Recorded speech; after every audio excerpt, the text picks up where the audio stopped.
In 1986, a dive instructor scouting for hammerhead sharks off the coast of Japan found something that should not exist.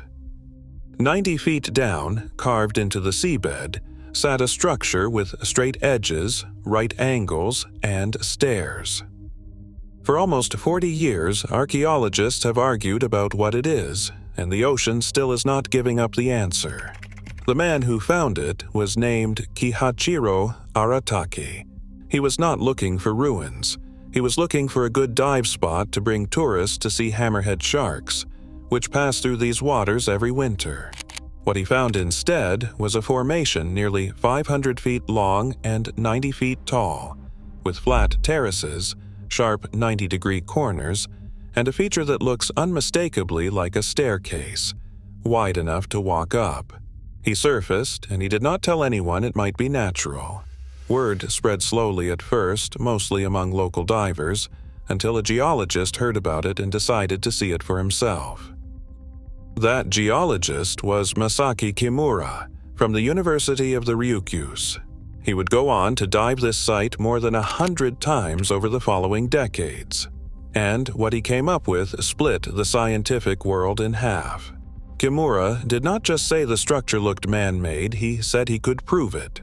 He pointed to features that are difficult to explain as pure erosion, including a trench running in a straight line for dozens of feet, 2 large standing pillars set apart with unusual symmetry, what appears to be a carved image resembling an animal, and, most controversial of all, markings that look like they could be characters or symbols. He gave names to different sections of the site, including one area he called the main terrace, and another he nicknamed the stone stage. He estimated the structure was carved during the last ice age, when sea levels were over 300 feet lower than they are today. That would put its construction at around 10,000 years before the present. 10,000 years before the present. That is before Stonehenge, before the pyramids of Egypt, before agriculture existed almost anywhere on Earth.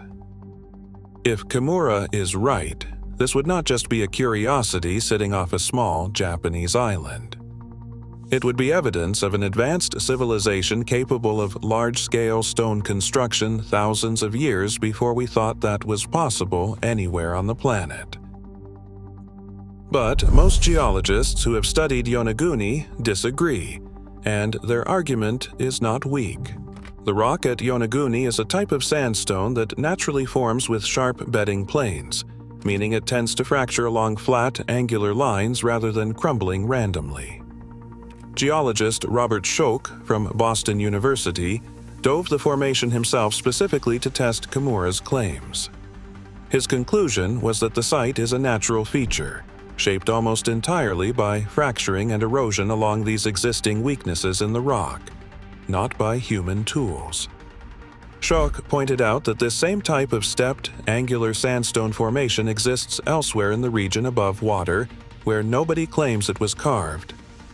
If the ocean and the rock can produce this shape without anyone touching it on dry land, he argued, there is no reason to assume people carved an identical shape underwater. There is a second problem for the man-made theory, and it might be the hardest one to get around. If people carved this 10,000 years ago, where is everything else that should come with it? No tools, no debris piles from the carving process, no quarry marks matching known Ice Age stoneworking technology found anywhere else in Japan from that period. No settlement remains nearby that would explain who built it or lived close enough to use it. An advanced civilization capable of a project this size does not usually leave behind exactly one structure and nothing else. So, which is it? A monument that rewrites the timeline of human civilization, or a very convincing coincidence of geology? Nobody has closed this case, not in almost 40 years, and not for lack of people trying. Here is what keeps this debate alive instead of settled. Divers have documented features at Yonaguni that are difficult to write off as pure coincidence, even for skeptics who accept the natural formation theory for most of the site. 2 nearly symmetrical standing pillars spaced apart in a way that natural fracturing rarely produces on its own. A formation many divers describe as resembling a carved face, which appears at a specific angle as you approach from the south side of the site. And drainage-like channels cut into the terraces that would make practical sense if this were designed to shed rainwater during the period it was above the surface, a detail with no obvious geological reason to exist naturally in a formation this size. Kimura also pointed to something else that strengthens his case. Nearby, smaller formations with similar stepped, angular characteristics exist off the coast of Okinawa. If Yonaguni were one freak occurrence, that would be easier for skeptics to dismiss as an unlikely coincidence. A repeating pattern across multiple sites is harder to wave away with the same explanation each time. There is also a cultural thread running underneath all of this that is worth knowing about. Long before Aratake ever found the site, Japanese folklore included stories of a lost land that sank into the sea to the south, sometimes connected to broader Pacific legends of a sunken continent. Nobody is claiming those stories are literal proof of anything, but it is a strange detail that local legend already pointed towards something submerged in exactly this direction, decades before anyone had equipment capable of diving down to check.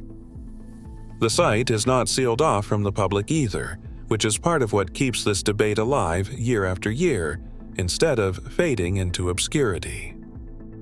Local dive operators on Yonaguni Island still take visitors down to see the formation regularly, weather and current permitting, since the site sits in open water rather than behind any kind of protective barrier. That means thousands of divers, not just a handful of credentialed researchers, have now seen the terraces, the pillars, and the so-called stairway in person. Many of them come back with the same reaction Aratake had in 1986. It does not look natural, even if the science eventually says otherwise. That accessibility has also made Yonaguni one of the most photographed and filmed disputed archaeological sites on the planet, which is unusual for something this contested. Most controversial ruins are either destroyed, restricted, or so remote that only a small number of people ever document them firsthand. Yonaguni is none of those things. It sits in clear, warm water, close to shore, open to anyone certified to dive it, and yet, decades of documentation from all of those visits still has not produced a conclusion everyone agrees on. Yonaguni is not an isolated mystery either. It is part of a pattern showing up in multiple places around the world, of structures that do not fit the accepted timeline for when organized construction was supposed to begin. Off the coast of India, sonar surveys have picked up geometric formations in the Gulf of Kambat, submerged when sea levels rose dramatically after the last ice age ended. In Turkey, the site of Göbekli Tepe forced historians to move the accepted start date of monumental construction back by thousands of years, almost overnight once it was properly excavated. In Egypt, new scanning technology keeps finding chambers and voids inside structures that archaeologists assumed had been fully mapped centuries ago. Every one of these cases shares the same shape. A discovery that does not fit the existing timeline, followed by decades of argument between mainstream and alternative researchers, followed by no clean final answer that satisfies everyone. Yonaguni fits that pattern almost perfectly, which either means it is simply another coincidence in a long list of coincidences, or it means the pattern itself deserves more attention than any single site does on its own. This is not a closed case sitting untouched since the 1990s either. Newer multi-beam sonar surveys have mapped the surrounding seabed in far more detail than Aratake or Kimura ever had access to during the original dives. These surveys have identified additional formations nearby that were not part of the site originally described, increasing, not decreasing, the total number of unexplained features in the immediate area. Marine researchers have also applied updated dating methods to nearby submerged cave formations, specifically looking at mineral deposits that only form above water, to nail down exactly when this section of seabed was last exposed to open air. The numbers keep landing in the same general window that Kimura originally proposed, right around the end of the last ice age. That timing keeps being the most unsettling part of this entire case. Because the end of the last ice age is exactly the period we assume humanity across the planet was still hunting and gathering in small, scattered groups, not organizing the kind of labor force needed to shape stone on this scale.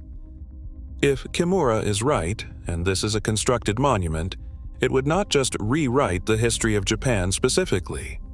It would mean an organized, large-scale building capability existed somewhere on Earth thousands of years before the earliest civilizations we currently teach in any classroom. It would mean an entire chapter of human capability existed, and then sank beneath the ocean and left almost no other trace anywhere on land for us to find. And if the geologists are right, and it is entirely natural, then Yonaguni is still one of the strangest coincidences in the geological record available anywhere in the world. A rock formation that, through nothing but fracturing and erosion, happened to produce right angles, stairs, symmetrical pillars, and drainage channels, arranged in a pattern that every human diver who sees it instinctively reads as architecture rather than accident. Either answer is strange. Neither one is comfortable, and that discomfort is exactly why this site still gets studied, and argued about, decades after it was first found. It is also worth asking why a definitive answer has taken this long to arrive, when the technology to test these claims properly already exists elsewhere in archaeology. Ground-penetrating radar, precise core sampling, and laser scanning have all been used to settle disputes at land-based sites in a fraction of the time this debate has run. The difference at Yonaguni is depth, current, and jurisdiction. Underwater archaeology at this scale is expensive, difficult to fund, and does not always attract the same institutional backing that a land excavation would. That gap between what is scientifically possible and what has actually been funded is, in its own way, part of why this mystery has survived as long as it has. Almost 40 years after Aratak's discovery, no full excavation has ever been approved at Yonaguni. No core samples have been taken from deep inside the structure. No definitive, universally accepted dating of the carved surfaces themselves currently exists. Japan has never funded a complete, large-scale archaeological investigation of the site, and it remains, technically, an underwater feature rather than a protected archaeological monument. So the debate has not ended because the evidence ran out. It has ended, for now, only because nobody has gone back down with the resources needed to actually settle it once and for all. Until someone does, the question stays exactly where it started in 1986. Is this the oldest man-made structure ever found on Earth, built by hands we know almost nothing about? Or is it the ocean's best trick yet, a coincidence so convincing it has fooled divers, geologists, and archaeologists for 40 straight years?